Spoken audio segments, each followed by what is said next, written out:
रात मालकिन ने अपनी 10 साल की बेटी को मेरे साथ सुला दिया। उस लड़की ने मेरे साथ जो किया उससे जानकर आप चौंक जाएंगे। जब मालकिन तीर्थ यात्रा पर गई तो उसने अपनी 10 साल की बेटी को मेरे पास छोड़ दिया और मैं भी उसके सारे काम भाग भाग कर करता। सारा काम करने के बाद अगर रात होती तो मैं उसे अपने पास बुला लेता। मालकिन ने इजाज़त भी दे रखी थी। जब अगली रात आई तो मुझे कुछ नरम-नरम सा महसूस हुआ। मैं घबरा कर उठ गया, फिर मेरे होश उड़ गए। मालकिन की बेटी उसी रात मालकिन तीर्थ यात्रा पर जा रही थी, इसलिए सुबह से ही मेरी जान आफत में थी। मालकिन मुझसे बार-बार कहती थी, "मोहित, मेरा पूरा घर तुम्हारे हवाले है। मैं जितना भरोसा तुम पर कर सकती हूँ, उतना किसी और नौकर पर नहीं कर सकती हूँ। मेरा नाम मोहित है, मेरी उम्र 20 साल थी, पर मैं 10 साल की उम्र से मालकिन के घर में काम कर रहा था। मैं मालकिन के घर में नौकरी करता था, इसलिए जितना भरोसा वो मुझ पर करती थी, उतना किसी और पर नहीं करती थी। इसलिए वो मुझे घर की सब बातें बता देती थी और कहने लगी, मोहित देखो, मैं अपनी बेटी गौरी को घर पर छोड़ रही हूँ, उसका बहुत ख्याल रखना। तुम्हें पता है ना, उसे नींद में चलने की आदत है। मैं सिर हिलाकर हामी भरने लगा। हाँ मालकिन, मुझे पता है। हालांकि मुझे क्या पता, वो अपने ही कमरे में सोती थी। वो 10 साल की थी और थोड़ी शरारती और पागल सी थी। मालकिन की वो इकलौती संतान थी, इसलिए थोड़े लाड़ प्यार से रखा हुआ था और अभी भी गुड्डी गुड़ियों से खेलती थी। मैंने कहा, जी मालकिन, मैं इसका भी ख्याल रखूंगा। लेकिन इसके बाद मालकिन ने जो मुझसे कहा वो सुनकर मैं दंग रह गया। वो मुझसे ऐसा कैसे कह सकती थी? वो कहने लगी कि तुम रात को मेरी बेटी के साथ उसके कमरे में रहोगे। ये सुनकर मेरी आंखें आश्चर्य से फैल गई। ये सुनते ही मेरा दिमाग घूमने लगा। मैंने कहा, मालकिन, मैं अपनी छोटी मालकिन के कमरे में कैसे सो सकता हूँ? आपको इस बारे में सोचना चाहिए, ये बिल्कुल अनुचित है। लेकिन वो बोली, मुझे कुछ नहीं सुनना, मैंने बस इतना कहा है कि तुम गौरी के कमरे में रहोगे और वहीं सोओगे। मालकिन की ये बात मुझे किसी भी तरह से सही नहीं लगी, लेकिन फिलहाल मैं उन्हें बार बार मना भी नहीं कर सकता था। लेकिन मैंने मन ही मन ये तय कर लिया था कि मैं कभी भी गौरी के कमरे में नहीं सोऊंगा। मालकिन विधवा थी, लेकिन वो बहुत अमीर थी। मालकिन के पास बहुत सारी ज़मीन थी, जिससे वो बहुत सारा पैसा कमाती थी। उनका घर बहुत बड़ा था। गौरी का जन्म अक्टूबर 1944 को हुआ था और उनकी एक ही बेटी थी, जिसे उन्होंने बड़े लाड़ प्यार से पाला था। जब मैं मालकिन के घर काम करने गया तो मालिक जीवित थे। मालिक मालकिन से बहुत प्यार करते थे। उन्होंने प्रेम विवाह किया था। दोनों साथ में बहुत खुश थे। गौरी के जन्म से कुछ महीने पहले मालिक की कार दुर्घटना में मौत हो गई थी। सदमे के कारण मालकिन पागलों की तरह बातें करने लगी थी। कभी कभी कहती कि वे जल्द ही आएंगे, वे मुझे छोड़कर नहीं जा सकते। मैं उस समय 10 साल का था, लेकिन मैं भी मालकिन की ऐसी हालत देखकर फूट फूट कर रोया, क्योंकि उनका व्यवहार शुरू से ही मेरे प्रति बहुत अच्छा था। वह मेरा भी बहुत ख्याल रखती थी, इसलिए मैं उनका दुख नहीं देख सकता था। जब गौरी का जन्म हुआ तो पहले तो मालकिन अपने पति को याद करके बहुत रोई, लेकिन फिर उनका दिल गौरी पर आ गया। मालकिन के माँ बाप ने बहुत चाहा कि मालकिन दूसरी शादी कर ले, लेकिन मालकिन ने नहीं की। मालकिन ने कहा, मुझे अपने पति से बहुत मोहब्बत थी और मैं सारी ज़िंदगी उनके नाम से गुजारूंगी। वो पूरे घर की देखभाल करने लगी, सारे नौकरों की देखभाल वो खुद करती थी। 14 साल बीत चुके थे। मैं मालकिन का सबसे वफादार और भरोसेमंद नौकर था। मालकिन ने कारोबार की देखभाल का जिम्मा भी मुझे सौंपा था, लेकिन मैं भी एक एक पैसे का हिसाब रखता था और मालकिन को हिसाब देता था।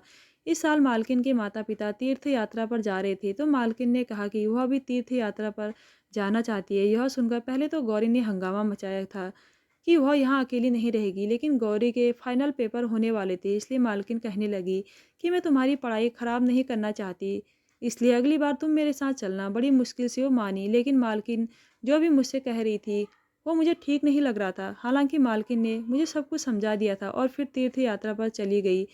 उनके जाते ही मैंने एक गहरी सांस ली और फिर मैंने रसोइये को बुलाया और अपने लिए एक बढ़िया चाय बनवाई।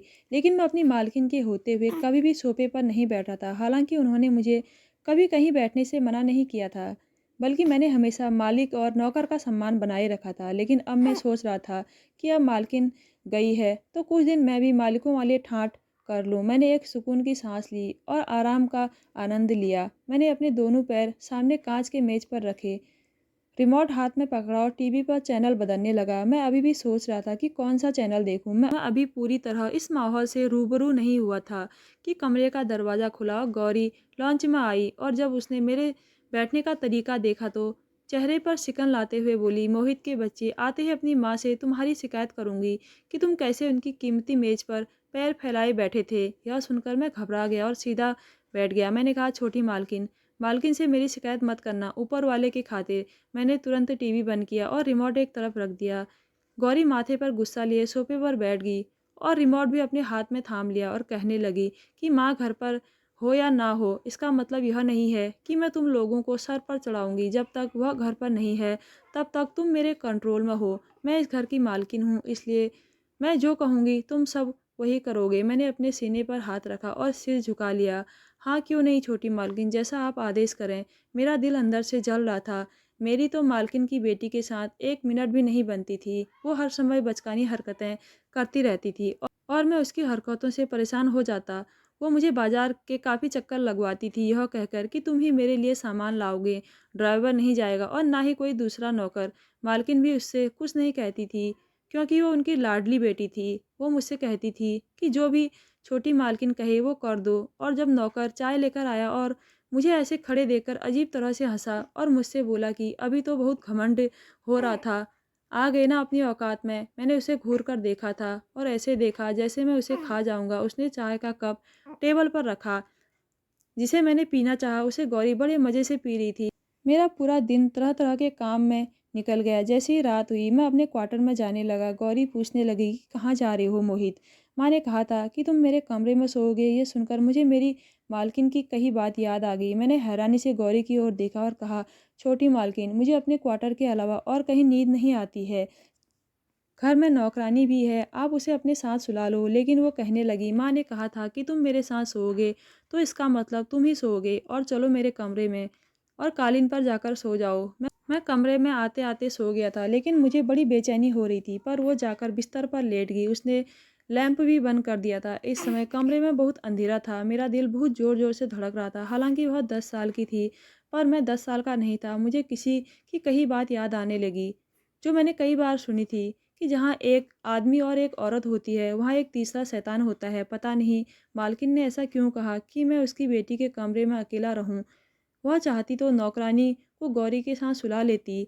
कमरे में हल्की हल्की रोशनी थी। मैंने बिस्तर पर लेटी गौरी पर नज़र डाली और मेरी नज़रें उसके चेहरे पर रुक गई। वह सो रही थी और बहुत मासूम लग रही थी। इससे पहले कि यह मुझ पर हावी हो जाए, मुझे सो जाना चाहिए। मैंने ऊपर वाले का नाम लिया और नाम लेते लेते पता नहीं कब मेरी आंख लग गई। घड़ी के तेज अलार्म पर मेरी आंख खुली और मैं जल्दी से उठकर बैठ गया। मैंने देखा कि गौरी नींद में ही हाथ में घड़ी का अलार्म बंद कर रही थी। मैंने सामने घड़ी की तरफ देखा तो 7 बज रहे थे। मैं तुरंत उठा और उसके कमरे से बाहर चला गया। छोटी मालकिन को स्कूल जाना था और उसके एग्ज़ाम भी थे।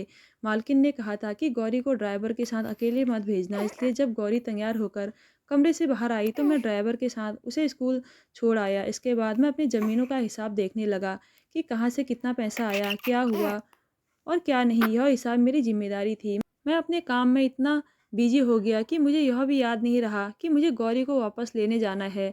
जब तक मैं नहीं जाता ड्राइवर भी गौरी को स्कूल से लेने नहीं जाता और मालकिन का यही आदेश था। मैं अपने काम में इतना बिजी था कि मेरे दिमाग से यह बात निकल गई। गौरी की छुट्टी 12 बजे होनी थी और मुझे 1:30 बजे ध्यान आया था। तभी मेरा फ़ोन बजने लगा। जब मैंने नंबर देखा तो वह मेरी मालकिन का नंबर था। मैंने जल्दी से फ़ोन उठाया और वह मुझ पर गुस्सा हो गई और बोली कि गौरी का फ़ोन आया था, वह अभी स्कूल में है, तुम उसे लेने क्यों नहीं गए। यह सुनकर तो मेरा दिमाग घूम गया। मैं बिल्कुल भूल गया। मैंने कहा, मालकिन, मैं तो ज़मीन के हिसाब किताब में व्यस्त था। मालकिन कहने लगी, जाओ उसे लेकर आओ। मैंने सारा हिसाब किताब बंद किया और घर से बाहर आ गया। मैंने सामने ड्राइवर को खा जाने वाली नज़रों से देखा। मैंने कहा, तुम मुझे बता नहीं सकते थे कि छोटी मालकिन की छुट्टी हो गई है। उसने कहा, मैं क्यों बताऊँ, मालकिन ने तुम्हें सब नौकरों का सरदार बनाया है। अपना काम याद रखना तुम्हारा काम है। ड्राइवर की बातों से मुझे गुस्सा आ गया। मालकिन क्या गई थी, सारे नौकर सिर पर चढ़ गए थे, वरना उनके सामने तो सिर झुकाए रहते थे। खैर मैं जल्दी से ड्राइवर के साथ बैठ गया और जब स्कूल पहुंचा तो पूरा स्कूल खाली था, सिर्फ गौरी ही थी। स्कूल के चौकीदार ने मुझे देखा और कहा, तुम इतनी देर से क्यों आए हो। गौरी गुस्से से लाल होती हुई गाड़ी में बैठ गई। जैसे ही मैं घर पहुंचा तो वह मुझे बातें सुनाने लगी और कहने लगी, माँ को आने दो, तुम्हारे कान में ना जमाओ तो बोलना, मेरी गलती थी इसलिए मैं चुप रहा। मैं उसकी सारी बातें सुनते रहा। घर पहुंचते ही देखा कि रसोइये ने खाना नहीं बनाया था, नौकरानी ने भी घर की ठीक से सफाई नहीं की थी, वह बस बातों में व्यस्त थी। यह देखकर मुझे चक्कर आने लगा। मालकिन के बिना पूरा घर ही उल्टा पड़ने लगा था। अगर मैं उनसे कुछ कहता तो सब यही कहते कि तुम भी हमारी तरह नौकर हो, ज़्यादा बहकावे में मत आओ। मालकिन के बिना मैं तो बौखला कर रह गया था। मैंने नौकरानी से कहा कि वह अपनी देखरेख में पूरा घर साफ कर दे। रात को साफ सफाई कराने के बाद मैं थक चुका था। जब मैं गौरी के कमरे में गया तो वह ऊंची आवाज़ में अपने स्कूल के काम को ऊंची आवाज़ में याद कर रही थी।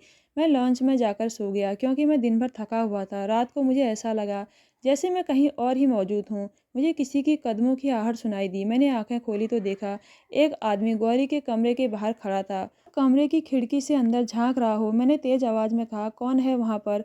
फिर फौरन ही कोई किचन की तरफ भागा। मैं तुरंत उठा और रसोई की तरफ भागा, पर इस समय रसोई बिल्कुल खाली लग रही थी। मैंने लाइट जलाई, वहाँ कोई नहीं था। रसोई का दरवाज़ा भी बाहर की तरफ खुला था। मैंने उधर देखा तो उसकी कुंडी खुली थी। जब उधर से बाहर आया तो वहाँ भी सन्नाटा था। मैंने रसोई का दरवाज़ा अंदर से बंद कर लिया और वापस लॉन्ज में आकर सो गया। मुझे आश्चर्य हुआ कि रात को अंदर आया यह आदमी कौन था? पता नहीं मुझे क्या सूझी। मैं गौरी के कमरे में गया। गौरी बिस्तर पर सोई हुई थी। मैं कालीन पर जाकर लेट गया। रात को जैसे ही कुत्तों ने शोर मचाना शुरू किया तो गौरी परेशान होकर डर गई और बोली, माँ मुझे डर है कि ये कुत्ते कहीं मुझे खा ना जाए। माँ मेरा हाथ पकड़ो। वह बैग में हाथ मार रही थी। शायद नींद में अपनी माँ को खोज रही थी। मुझे समझ नहीं आ रहा था कि ऐसे मौके पर मुझे क्या करना चाहिए। खैर मैं उठा, अपना हाथ गौरी के हाथ में दे दिया। मेरा हाथ पकड़ते ही वह फिर से गहरी नींद सो गई। मैं काफ़ी देर तक खड़ा होकर इंतजार करता रहा कि कब वह गहरी नींद में चली जाए और मैं अपना हाथ उससे छुड़वाऊँ। जब वह गहरी नींद में चली गई तो मैंने धीरे से अपना हाथ उसके हाथ से अलग किया और फिर से कालीन पर जाकर लेट गया। इसके बाद मैं गौरी के कमरे में सोने लगा। एक नौकर ने दूध की खीर बनाई तो उसने कहा कि तुम भी पी लो, आपको बहुत चैन की नींद आएगी। मैंने भी वो खीर पी ली और रात को गौरी के कमरे में चला गया। इस रात मुझे वाकई बहुत गहरी नींद आई। मैं सो गया और सुबह मेरी आँख खुली और मैंने देखा कि बिस्तर खाली था। इस समय सुबह के 6 बज रहे थे। उस समय तो गौरी कहीं नहीं जाती थी और वैसे भी आज रविवार था, छुट्टी का दिन था। मैं कमरे से बाहर आया तो गौरी कहीं नहीं थी।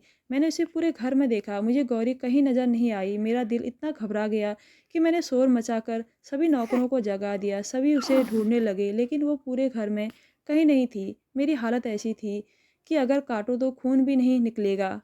मेरा रंग पीला पड़ गया था। मेरी मालकिन उसे मेरे भरोसे छोड़ गई थी। रात को मुझे चैन की नींद कैसे आ गई? मैंने सभी नौकरों से बात की तो पता चला कि खाना बनाने वाला रसोइया भी वहाँ से गायब था। फिर मेरे दिमाग में यह बात आने लगी कि कुछ दिन पहले मैंने गौरी के कमरे के बाहर एक आदमी को देखा था।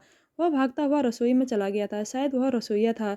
मैंने तुरंत मालकिन को फ़ोन किया और उनके कानों में सारी बातें डाल दी। मुझे रसोइये के बारे में सब पता था। मैंने कहा कि तुम रसोइये के घर पहुँचो और उसका पीछा करो, मैं पुलिस को बुला लूँगी। मैं भागकर रसोइये के घर पहुँचा तो उसकी पत्नी और बच्चे कहने लगे कि वह घर पर नहीं आया। फिर मोहल्ले वालों से पता चला कि सुबह-सुबह रसोइये ने गौरी के मुँह पर हाथ रखा था और गाड़ी चलाकर उसे कहीं ले गया।